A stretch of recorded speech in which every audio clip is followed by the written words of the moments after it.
no matter what you think about, the future of big budget AAA games, we definitely can agree on one thing, and that's that it's really tough to stand out in the mobile and social marketplace. It's a very different world right now.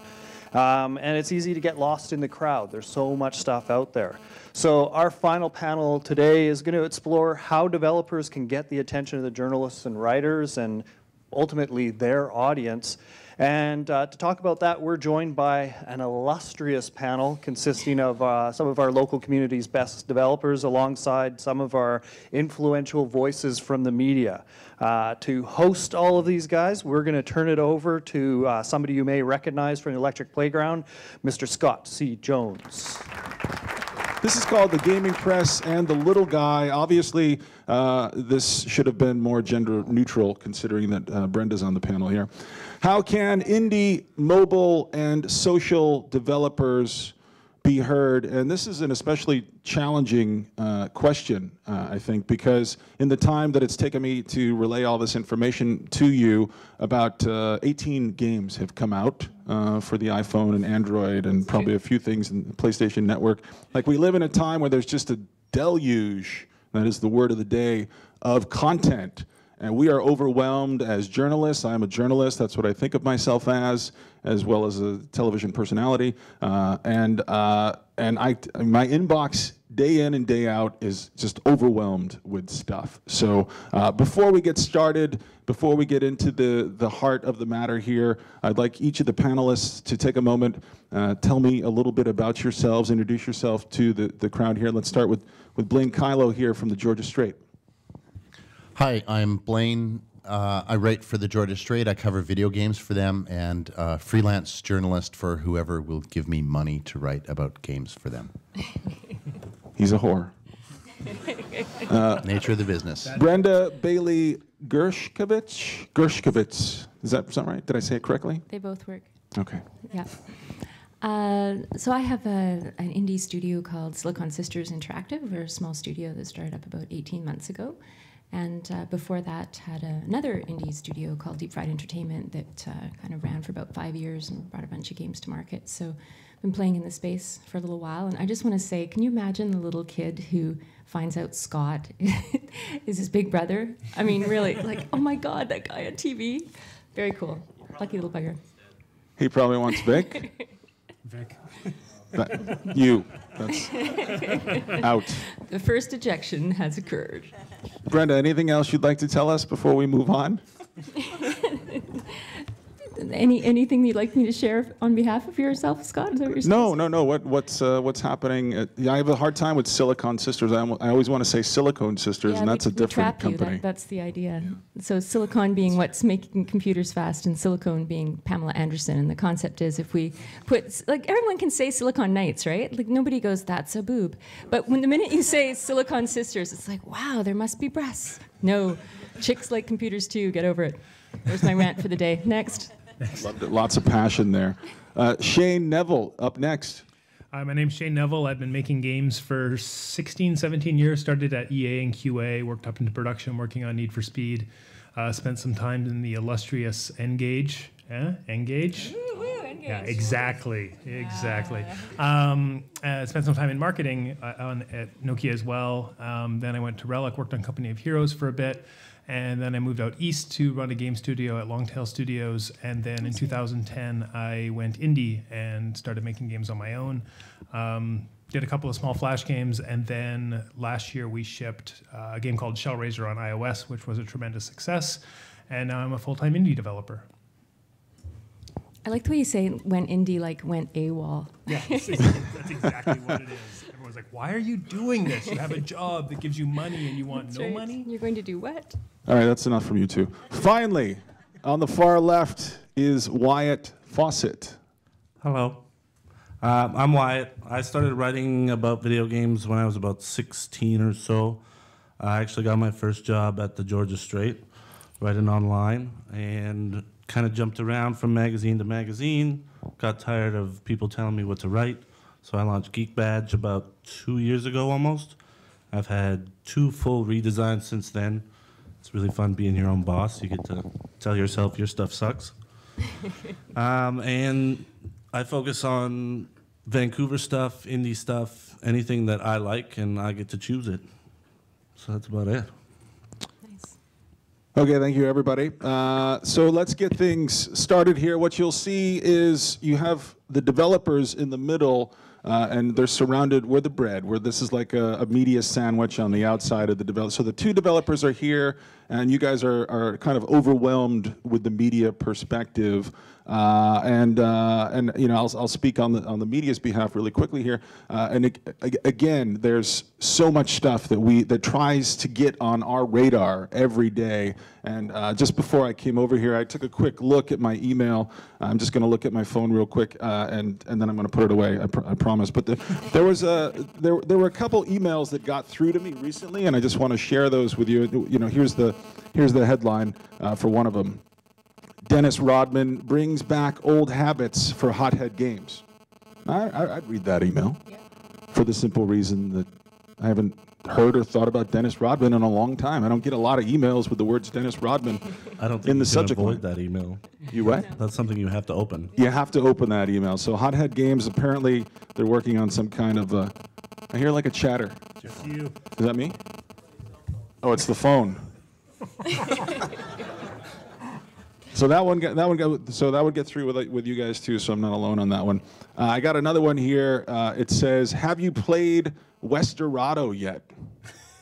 And I opened this thing because it's critics and gamers alike are raving about Adult Swim's latest free online flash game, Westerado. I like the Adult Swim games. I don't know, you know, I play them for 5 minutes. Usually I have a couple laughs and I move on with my life. So whatever Adult Swim, it's a brand that I associate with some sort of with some quality or some entertainment value. Would that get through to you guys, the media guys? Blaine? I remember seeing that email. I filed it. Okay. And this one didn't really get through to me, and I had to dig a little bit more for this one. Protect the world with a soccer ball, exclamation point, exclamation point, exclamation point. Undead Soccer, now available on the App Store. Yeah, that one. Would that get through to you guys? I didn't get that one. Yeah, Wyatt? I would love to play that game. Yeah. So these are the kinds of things that, as members of the media, we are exposed to on a daily basis. Some of those, and we have to, you know, it's like having a moat around your castle. You got to fill it with alligators. You got to have tripwires. Getting into our castle is a very tricky thing to do. Can you guys, Wyatt or Blaine, can you guys remember something that got through to you recently that you didn't expect would get through to you? Something that was kind of surprising for you? Like a game or something that got onto your radar that normally wouldn't be there. Dennis Rodman. Really, that too? Yeah, Okay. I've actually got a story that's halfway done, and I'll probably finish it up this week on exactly what Hothead is doing and why they've engaged Dennis Rodman to help promote Big Win Basketball, which is the basketball sim part of the Big Win franchise that they have developed, which is actually pretty awesome. And they've done well with soccer and with hockey and with baseball, and it makes pretty good sense that they would come up with something splashy to debut the basketball version of Big Win. Do you actually have access to Mr. Rodman? I haven't asked for access because the thought of it scares me. As it should. There is probably a mode. If you watch, I mean, what they've done is they've got videos where to promote the game, and it's Dennis Rodman's been hired by Hothead, and so there are videos showing what it's like in the Hothead offices when Dennis Rodman is on the team, and that's kind of all you need. There's probably an unlockable mode where you can play as Dennis Rodman in his ladies' underwear. But that's just pure speculation. Hothead, if you haven't put that in, you should definitely put that in. And Madonna. Yeah, and Madonna. Wyatt, something that got through to you recently that you were kind of surprised, hey, this got through my tripwires and got over my moat and everything? I think anything by Deep Silver. They're working obviously on the next Dead Island and stuff like that. And their PR team, they love to poke fun at everybody. And if you just take the second to read their emails, they're actually really hilarious. And it wasn't until I got a ridiculous headline and read one that I actually found it really funny. And I've gone back and read all of the previous ones that I've filed away. And they're just really good. And like that one thing that they didn't have to do, but they did anyway, made me kind of go back and read everything and rethink where to put that email when it comes in. I mean, as members of the media, we're just trying to get content out the door. We're looking for the shortest distance between 2 points, and if we have a brand association that is a positive association, it's an easy go-to for us. And so we do have favorites. We do play favorites. So Deep Silver for you, like Adult Swim for me. I want to talk to the developers now a little bit about what was some surprise coverage that you guys maybe got with some of the games that you have worked on in the past, where maybe you saw a review or a preview or just a reference to something you worked on that was kind of out of the blue, and you're like, oh wow, I can't believe this happened for us. Should I go first? So I'll answer this question like this. The New York Times, USA Today, the Globe and Mail, NPR, BBC Spanish, the largest newspaper in the Netherlands. So these are papers that really, for a little studio like mine, it's quite shocking that we got coverage, and some of them were, full-page coverage. And all of that was, deliberately desired, but we didn't really actually think we'd get it. And I think the concept I keep coming back to when I think about this idea that we're punching above our weight significantly, right? Little tiny studio in Vancouver, not funded, plugging away on bringing out games for girls. Is the concept of remarkability. And if anybody's taking the Business of Games course right now, you can tune this out because you heard it last lecture. But essentially, remarkability. What is special? What is different? What is unique? What is a story that they're not hearing somewhere else? And we were very fortunate that our timing was excellent, and that particular angle, talking about the quality of games that are being made for girls currently being weak, and that there's a huge gap in the market, and there are a lot more women and girls playing games, and here's the studio made up of women primarily. Trying to address that it took off. So I think the concept of remarkability can carry over, though. It doesn't have to be applicable to that exact example. So if you can find something that is a neat story and then work your butt off to get the story out, it can work. Just 1 second. Let's stay with Brenda. And I do think you guys are an incredible success story when it comes to getting the word out about what you're working on, because from a media standpoint, that's a story that writes itself. Like, as soon as you hear the concept for Silicon Sisters, and here are these women making games for women, that story's already half written. And I think if you think in those terms, and more importantly, easy to sell to an editor who might not really know what games are about. Right. Absolutely. For a long time, I wrote for USA Weekend, that magazine that goes into the Sunday paper, and that is a story that the editors there would absolutely love. So when you're putting together your people, when you're putting together your team, it sounds like you're putting the cart before the horse a little bit, but thinking in terms of what's the elevator pitch for your company. How are you going to describe it? We're a bunch of dudes who are in a basement. That's not good enough. Like, we need more than that. Do some of the work for us. We have a lot, we have a lot. I mean, developers are busy, but we're busy too on the media side. We have a lot of stories we need to write. We have a lot of stuff we need to sell. Help us sell your company to the editors who are above us, who are looking for content. So I think you guys suit that concept to a T, absolutely. Shane, what about you? Well, I think probably the nearest big surprise we had is when we first launched Shellraiser last summer.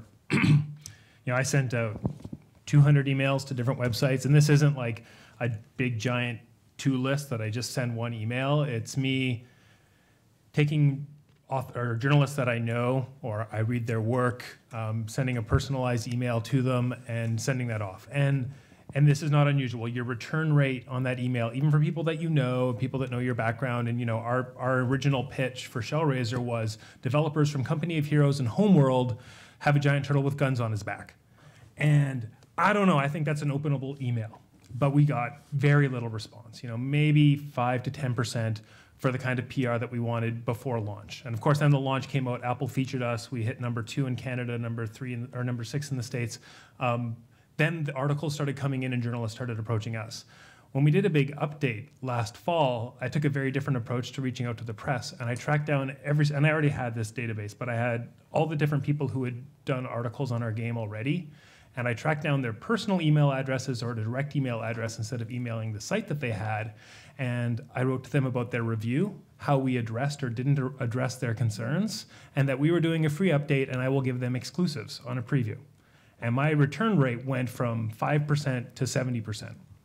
And we got a great press reception for this huge update, which was great because Apple didn't feature us on the press update, or on the free update. So it was really good, but it was that personal touch, that direct approach.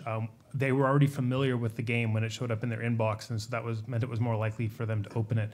But really understanding that the press are completely overwhelmed with stuff in their inbox is a big part of getting through. But that conversion from 5 to 75 was really key for us. And I don't think anyone can, John Carmack it anymore. No one can afford to just sit in a room and code, and this is all I do, and I'm great at it. You can't. You've got to market yourself. You've got to think in terms of how people are going to perceive you, and I think you have to think in terms of your own brand as a company and your own brand. Like how are you branding yourself in the world? I think if you want people to play your game, you have to ask yourself these questions. And for a lot of us, these are uncomfortable questions. I think I don't think everyone is anxious to tweet. I don't think everyone's anxious to have their own website that are updated with developers and I don't think people are always. You guys are interested in making games, but you also need to be, whether you like it or not, interested in these other things as well. One other thing that really set off a light bulb for me was the way you personalized it and reached out to certain journalists, and I think that's absolutely brilliant. That's the other thing that we haven't talked about yet is developing personal relationships with some journalists over time. There's a guy at Triple Point PR. His name is Rich Jones. So I like him already. He's got a foot in the door, but he has sent me some good stuff in the past, and I will always open his emails. I might not always cover the stuff that he sends to me, but I will download those games and I will look at them, and it's strictly based on the fact that he has built up enough credibility with me that I know he's not wasting my time. And I know you guys have to have go-to guys like that too, for sure.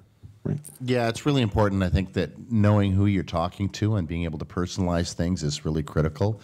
And if you know the outlet that you're going to, you'll also know that if you're a local developer, coming to me at the Straight is an easy sell because I cover almost everything that's developed locally because we're a local newspaper.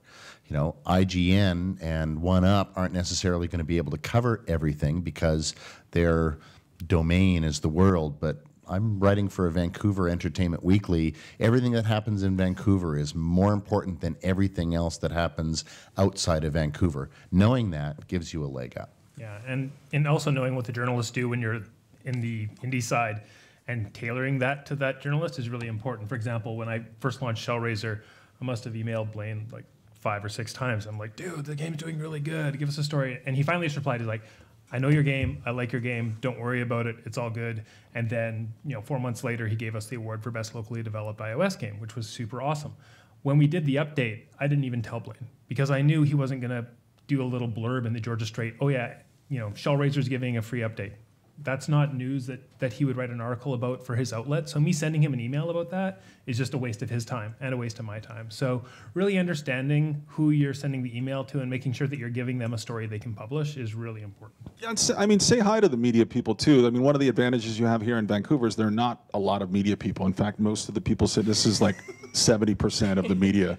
And if you live in Toronto or New York, it's a different story. But if you're at E3 or at GDC, make friends. We love games as much as you guys love games. We will talk about games until midnight with you. We will join you in your Mario Kart tournament. We are the same. We just come at this business from a different point of view. Now, the other thing you can also do with your game is do what Brian Provinciano did with Retro City Rampage. You can put all these journalists in the game.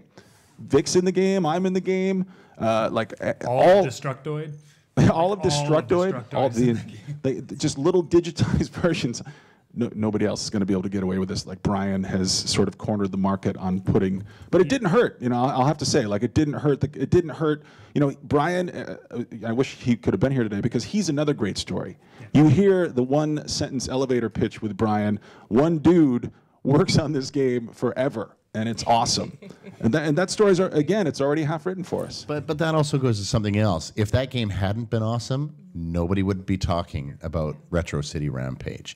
Yeah. And that's another part of it is it makes it really easy for media to talk about your game if your game is good. And one of the best ways to make sure your game is good is to be really invested in it. And that's one of the ways I think that indie studios have a leg up on others is you aren't going to be making that game unless you're really passionate about it.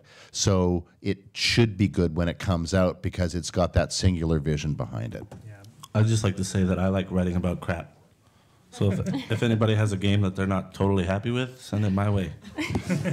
So let's take that question seriously, or let's take that point seriously. So what's the last crappy game that you wrote about, and how did you go about doing that?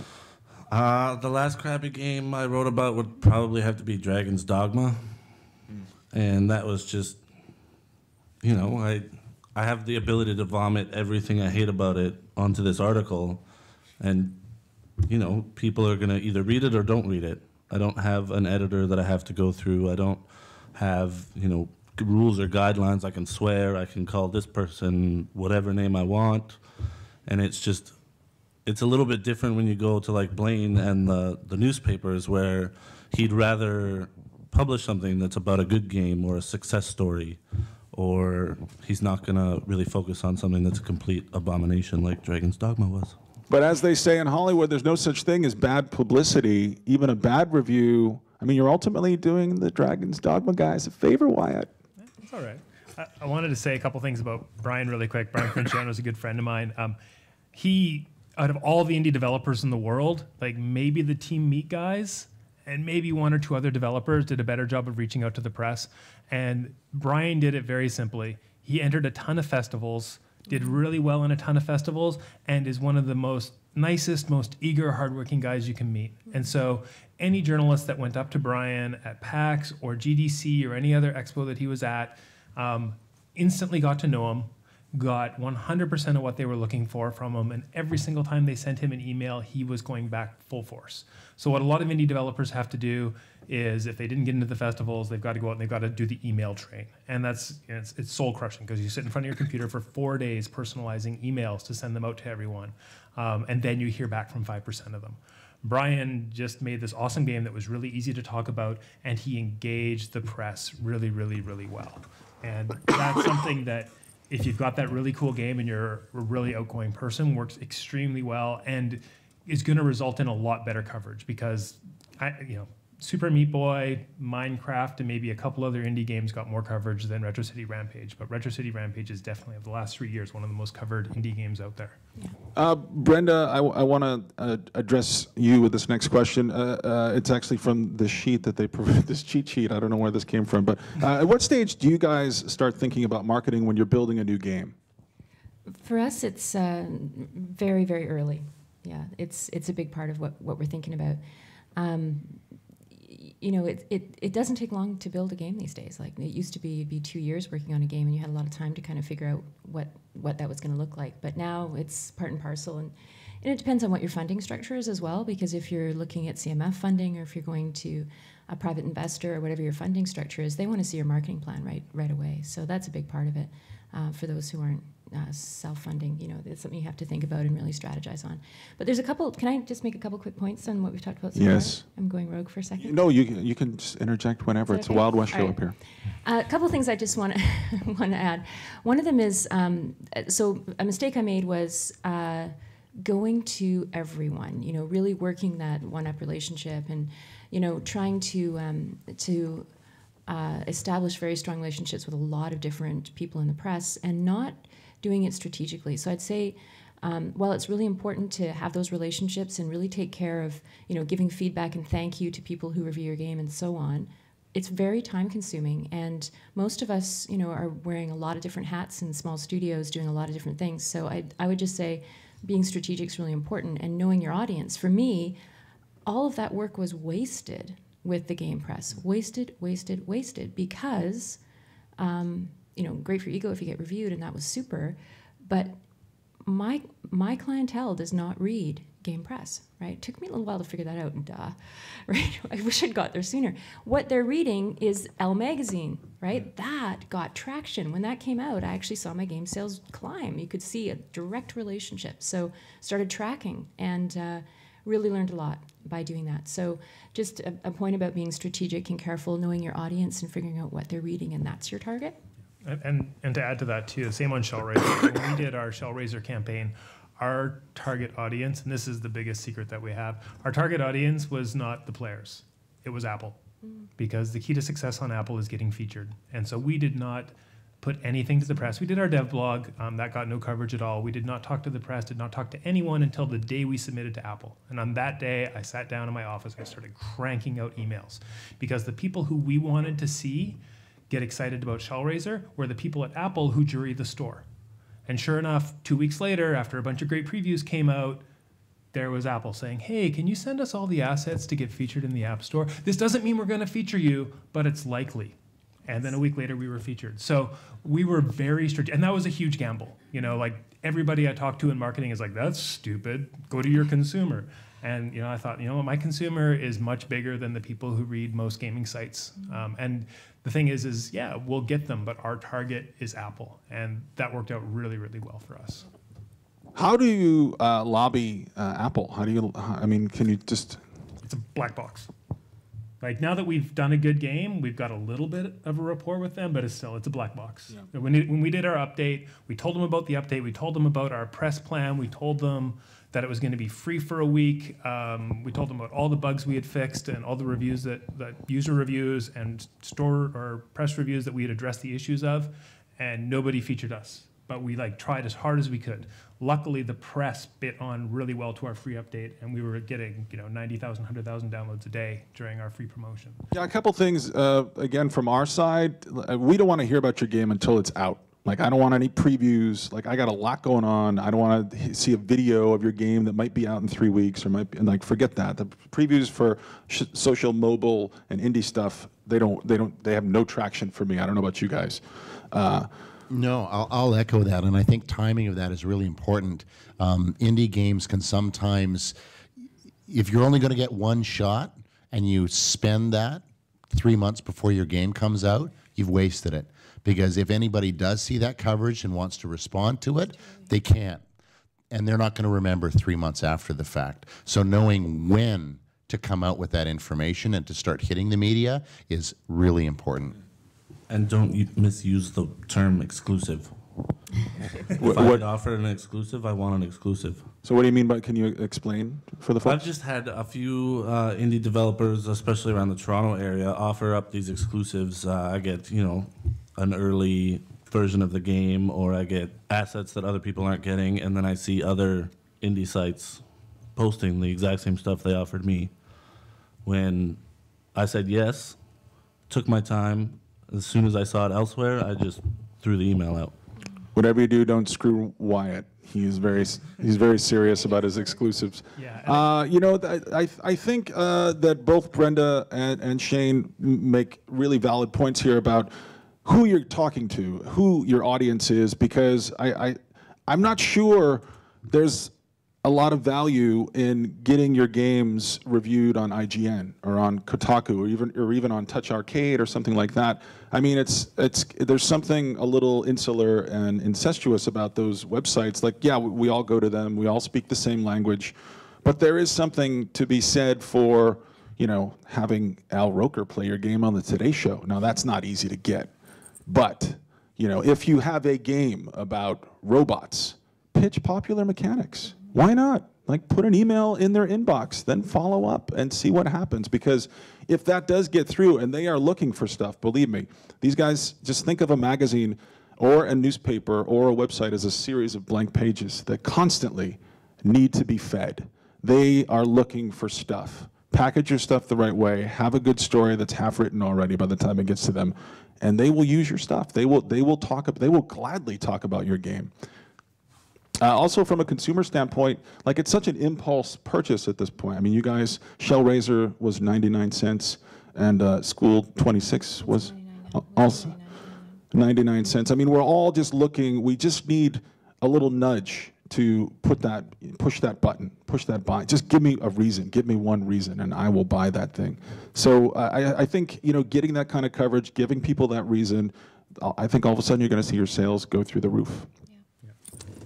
I want to jump on something Wyatt said. Go ahead, sir. But from the other side of things, there was an interesting exchange over Twitter by a couple of PR people and a couple of media people last week that I thought was really interesting.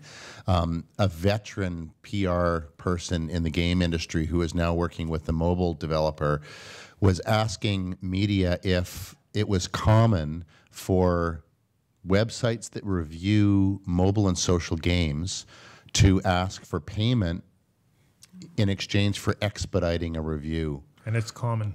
And if it's common, it should not be common. And I would advise all of you, do not buy into that. Do not support that business model at all. Yeah. I totally get that it's hard to run websites, and especially indie websites.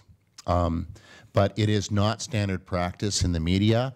And anybody in traditional media absolutely gets angry at the thought that there are companies out there that are asking for money just for the privilege of expediting a review of your game that may or may not actually ever happen. Yeah. So not general practice. If there are sites out there that are asking you for money, go somewhere else to try and get coverage. And that's really important too, because everyone in the industry knows that these people exist. So if your game comes up and is reviewed by one of those sites, everybody else knows that you paid for that. Yeah. So if they asked us, anyone that did ask us, for a paid placement on their site, we just refused to send them a review code and said thanks, but no thanks. And it's really common outside the industry as well. A lot of the teen magazines that we were interested in targeting said that they would be happy to review our game and then told us what the price would be. So we just weren't willing to do that. The world is a rich and varied place. That is dark stuff. I know that some of that stuff goes on for sure. I know that there's always we will sell you some advertising if you give our game a 7.5. It was a flat-out business deal, very clear. Yeah. That disgusts me. Yeah, and I mean, you might make the decision that that's something you need to do, but it disgusts me, and I would say don't ever support that business model. Don't perpetuate it. Yeah. I'm equally as disgusted. And he's I don't know. I'm not buying it, Wyatt. Ben Kuchera, who writes Penny Arcade Report, had a really good anecdote at the Penny Arcade Developers Expo down in Seattle this summer. And what had happened is somebody was doing a Kickstarter, and they emailed all of the press and said, if you cover my Kickstarter, I'll give you the $200 level package for free. Which immediately says to all the journalists, don't cover my game because it means I'll take bribes. So any journalist with integrity will ignore your email and never talk to you again. So do not try to bribe the press because it will burn all those bridges. The other thing that I just remember that Brenda said, which was really important, is not to overextend yourself and spend energy in the wrong ways. You just end up spinning your tires. Really focus on a few key strategies when you want to get your game out there, because talking to everybody all the time is incredibly time-consuming. I agree 100%. So I thought that was an especially pithy point. Well, thank you, sir. Yeah, sure. Can I make one other quick comment? Do we have time? Yeah, we have plenty of time. And I just want to say to folks here in Vancouver, we're so lucky to be in Vancouver because we've got a really active government that's particularly Department of Foreign Affairs and International Trade, DFAIT, and they very often bring in foreign journalists, and a number of smaller studios will be asked if they want to, host the French journalists or host the German journalists or meet the Swedes or whatever. And it's really easy to say no, and so many people say no. I always say yes. No doesn't ever come. I mean, I'm always saying yes to everything, every single opportunity. And it's worked really, really well for us because all of these journalists know other journalists. And when you host them and you do the tour of your studio, and sometimes I'll take them out for dinner, or maybe we'll go flying, we'll do something fun, right? Because they're here for 5 days and they've been traveling and they're bored, and if you can make it more fun for them, they're into it. And you get a review usually and get some press, some foreign press, but also, you bump into those people at GDC, they happen to be over here covering it, and they introduce you to other people that are really useful. So those relationships are fantastic, and they just keep coming into Vancouver. We're really fortunate. So it's something that might seem like a small opportunity could grow into a bigger opportunity, and also they're just generally really nice people as well. How do you get in touch with these foreign journalists? In my experience, there's so DFAIT is this organization that works on behalf of trying to help us export our games, and I'm always kind of trying to figure out who can help us, get the story told, and so they'll actually approach various studios in town. So Certainly, if anybody wants to learn more about that, they can contact me. Or I'm always telling people, make sure you get on DFATE's list. They do this great promo video down at GDC from companies all over Canada. They're always doing free things to help promote us, and they're really interested in the indie scene. So, work those relationships. They can really pay off. So for the duration of this panel so far, 72 new games have come out while we've been up here talking. What I'd like to do now is take questions. We have a bunch of very knowledgeable, very experienced people up here. If you have some questions about how to get your game noticed, how to make it stand out in that group of 72 new games, these people can answer that question. Yes, sir. If you were to ever actually create a game, what would be the first place to start monetizing it? Would it be Kickstarter or would it be Greenlight? I feel like we're all I'm kind of Kickstartered out. Like I don't want to hear about anybody's Kickstarter anymore. Y'all have enough of my money. That's Nobody in the press wants to hear about a Kickstarter unless you have a huge reputation. No, I'm not going to talk about a game. I just want to know if there was a way for an indie person to actually start. What would be the best option? So I would say it really depends on the game and the market that you're trying to reach and what's going to be the best match for you, right? So there's kind of a science that goes into it that you sort of figure that out. I think that there's still a lot of legs. I mean, we're all tired of Kickstarter, but the world isn't tired of Kickstarter, and the numbers are still really strong. So kind of, that's the truth of it. I mean, the games made the most money last year on Kickstarter. Of any category. There's a lot of games that fail on Kickstarter. Kickstarter's not easy. I think a lot of people have a really false view of what Kickstarter's like. Kickstarter campaigns are a lot of work, and they're very strategic, and there's a lot of studying and science and analytics that go into it. But if you're willing to do that, I think it's still viable. There are a lot of different ways to bring a game out now. It's never been as huge an opportunity as there is. So I would say be really analytical about what your game is and where your players are and figure out how to reach them. And if you want to talk more about that, I'd be happy to talk to you one-on-one after. And Greenlight is not monetization. Greenlight just gets you on Steam. It gives you no money. So you actually have to finish the game before you start making money. So getting on Steam is very good, but you still have to have a good game to get there. In terms of monetize, to me means take a product and sell it for money. If you're looking at how to fund your development, uncles, aunts, savings accounts, part-time jobs, credit cards. For the past, before I shipped Shellraiser, for the 2 years before that of indie, I was working part-time as a consultant and teaching at Vancouver Film School, and I still teach and mentor at Vancouver Film School. That's how I paid the rent while I was working all of the other hours on games. So I self-funded.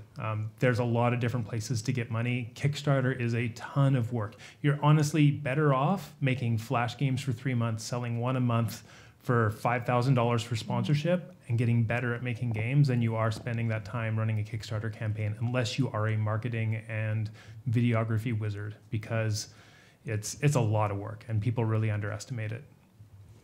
I would add one other small thing to those excellent comments, which would be monetization is, as was just identified, is a different thing than how to find the right platform. And look up Dave Perry's article on 28 ways to monetize a game. It's interesting. There's just so many different models you can utilize right now.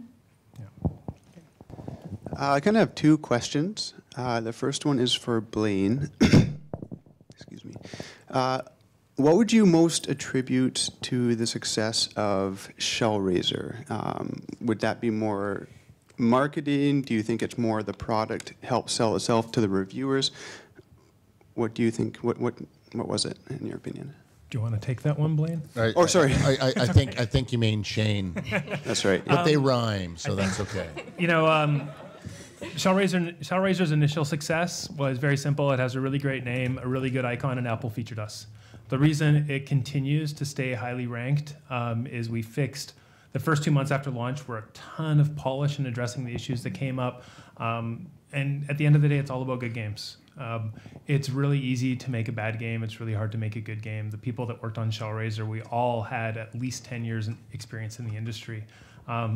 And Shellraiser resonated with something. There's a reason it hit number 2 and 3 in Canada and Australia, and it only hit number 6 in the States. Some people like turtles with guns on their back. It's a very quirky kind of game, and it's very specific. It's also, and this is really important to remember, especially when it comes to indie games, it's not a clone of anything else. You can't go out and find that other multi-touch RPG shooter. There isn't one. We kind of created something new, and when you create a new and interesting experience, and you're the first person doing it, and you do it extremely well, you're probably going to have some success. And I think those all factored in. But if we didn't have Apple featuring us, the same week that we launched, an amazing game called 1 Million launched, and they got no press. Touch Arcade did a feature, and now 1 Million is, I think, the number 2 or 3 paid RPG in Canada, and we're like at number 50. They did it organically. Apple featured them like 4 months after launch, but they did it with quality, and I think that's the best way, is have a really good game. And we also play tested the heck out of it to know that we had a good game. Play tested it more than anything I've ever built before. That icon was badass. The icon was badass. Make your second question quick. If you have, you said you had 2 questions. Or? Yeah, it'll be very quick. Okay.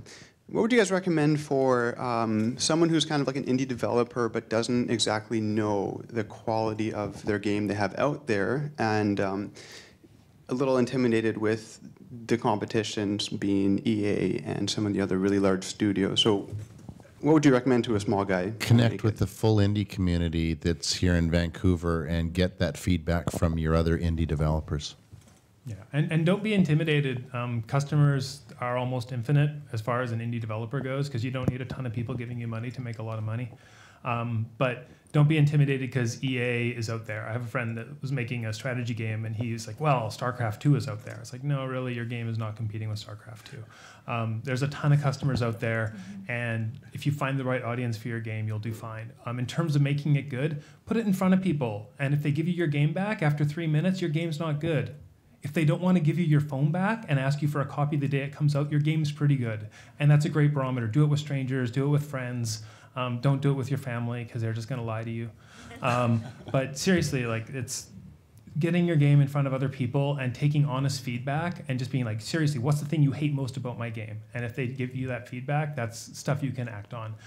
If they're just going to tell you it's good, never go to that person again. You want them to be really critical about your game, and you have to be ruthless about it. And build in analytics, right? And drop in Flurry or whatever and see where people are stopping playing the game and figure out why that's happening and make the change and all that good stuff. This is less about, it's more about after the game comes out. And I just want to know your personal thoughts on things like Metacritic and, quick scores that are used like 5 stars, and your personal feelings both as a journalist and as an indie developer. Now let's start with the developers first. How do you guys feel about Metacritic and Rotten Tomatoes and stuff like that? Aggregators. It depends on the platform. On mobile, it doesn't matter. Your user review scores matter a lot. Your icon matters a lot. Your description and your screenshots matter a lot, because that's the barrier to entry. You're convincing somebody to separate $2 or $3 or $1 or nothing from their pocket. So it's that impulse buy. If it's on Steam, then I think Metacritic really matters, because that review score is on every single page on Steam. The higher your price point, the more likely somebody is going to go out and do research on the game before they buy it. So I think that is a pretty big factor. That said, Crusader Kings 2 is an amazing game. It has a terrible Metacritic score. Brian Provinciano's Retro City Rampage, it's got 100s and it's got 60s and 50s. That game runs the full gamut. Some people hated it, some people loved it. Guess what? It still sells like hotcakes, So if your audience is reached to, if you can reach your audience with your game, it doesn't necessarily matter either. But you should always try and make a good game. That's number one in Paramount more than anything else. You have to make a good game. For me, it's 2 categories. One is Metacritic matters. I don't know if it matters. I use the review numbers when I'm pitching to investors. So not in regards to consumers, but investors. For consumers, I had a gal the other day comment on Google Play that, oh my God, I don't know if I want to buy it. It's scoring 4.5 and it's 99 cents. Like, really? 4.5 out of 5, right? Out of 5. So I would say probably for our community, it matters. But I think yeah. people are a little dubious about scores that are less than 9s or 4.5 at this point because of the hyper-grade inflation and the way that people can pad out even user scores now. They can just keep spamming, you know. I mean, I think everyone's a little more cynical than they used to be, for sure. Wyatt, what about you? How do you feel about this? I don't hold Metacritic to too high of a standard. I mean, we put a 5-star rating system on our website just so that we were included in Metacritic, because a lot of people will, you know, flood traffic through Metacritic to other sites. And also, when someone gives me a game or something to try out, they can quickly look and see, is it a good score? Is it a bad score? If it's a bad score, they're not going to read what I said. They're just going to move on. And as far as the reviews of the user reviews, I think a lot of user reviews, like Scott said, can be spammed and depends on how high you think the morality of, I guess, the users are. But I think the user review is definitely a higher standard than, I would say, all of our reviews combined. Blaine, anything to add? I hate that Metacritic is even relevant. I think that the pendulum is shifting on that. I think that we're starting to see that now. I think that for indie developers, Metacritic is almost irrelevant, because the way to get a Metacritic score is to get reviews on sites that are affiliated with Metacritic, and you should be worried more about getting your games looked at and covered more than whether they're Metacritic connected or not. So if you build it, they will come doesn't necessarily hold true anymore. There's a lot of other work. In fact, when you finish the game, or even before the game's finished, you need to get the wheels, the cogs, the machinery built and in motion if you want people to be able to distinguish your game from the flood that they are overwhelmed with. And that's true on a media standpoint, that's true on a consumer standpoint. So hopefully we have helped you, we've enlightened you, we've lifted the veil a little bit. If you have further follow-up questions, or if you'd like to come down and meet any of these esteemed panelists, they will be around. But we're finished. Thank you.